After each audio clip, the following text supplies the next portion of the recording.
Okay, thank you very much. And thank you, colleagues, for joining this conversation. Like I started saying, that until the lion learns how to write, the hunter will always tell the story.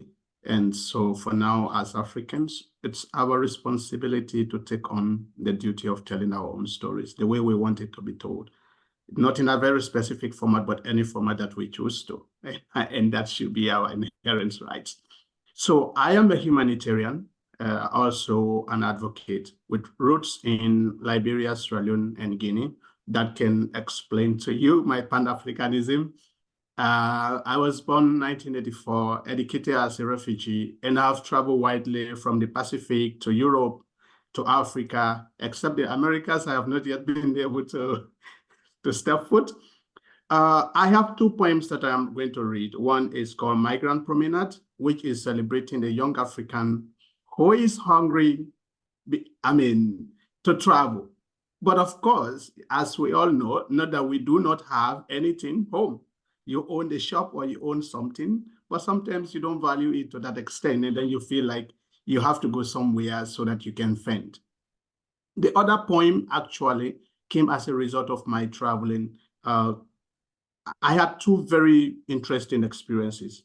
In Papua New Guinea, there is a place there called Manus Island, where all people who are traveling to go to Australia are kept, according to the government, to process them.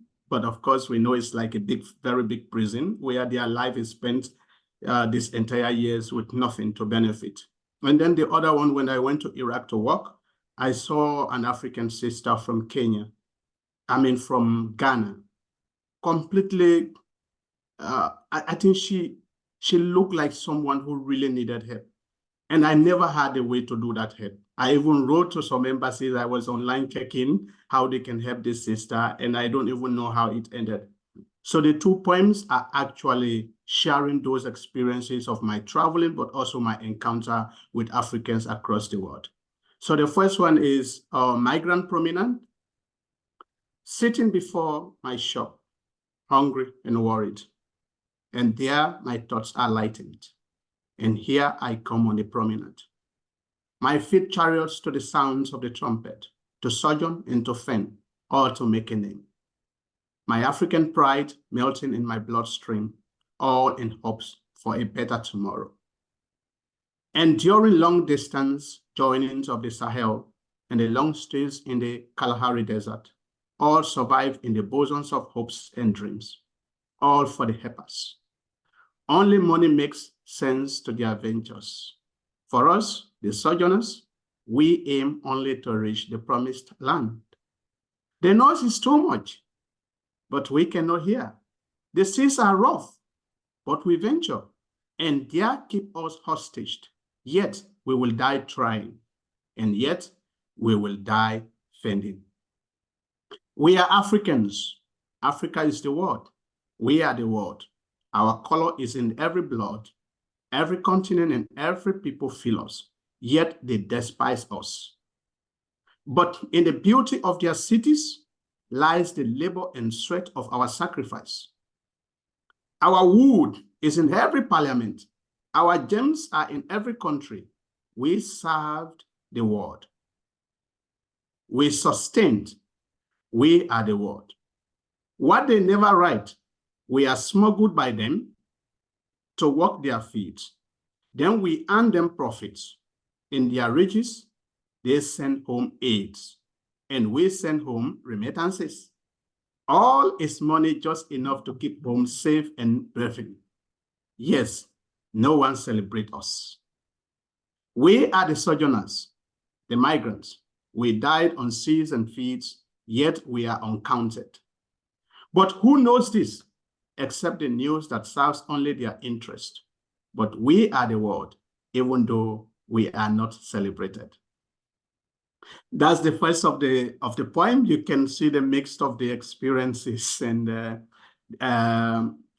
physical, practical experiences, but as well as sharing emotions of what is happening around the world about the African person.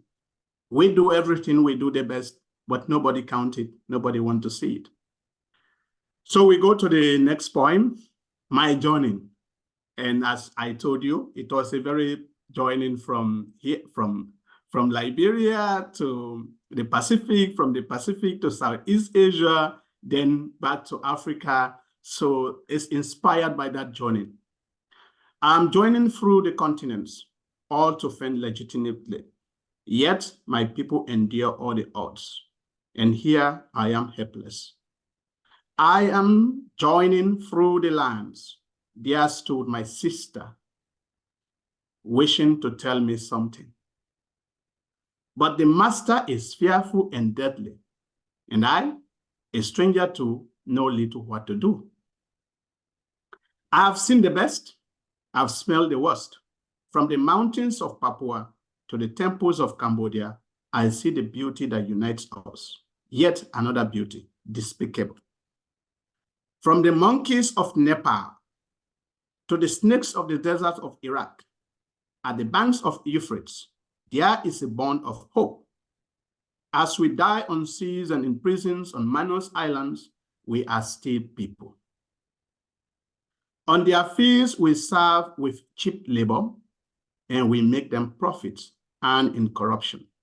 Back home, even though we are unsung heroes, the goods in the markets are our labor, unpaid. We never know why, but life has made us just humble to serve humanity unsung. These are the 12 poems. Thank you very much for listening. I hope you can sit and really get a feel of these poems. They express both my physical experience, but also finding a way to share these emotions in the rightful way without anybody telling me how I should write it or how I should edit it. So thank you.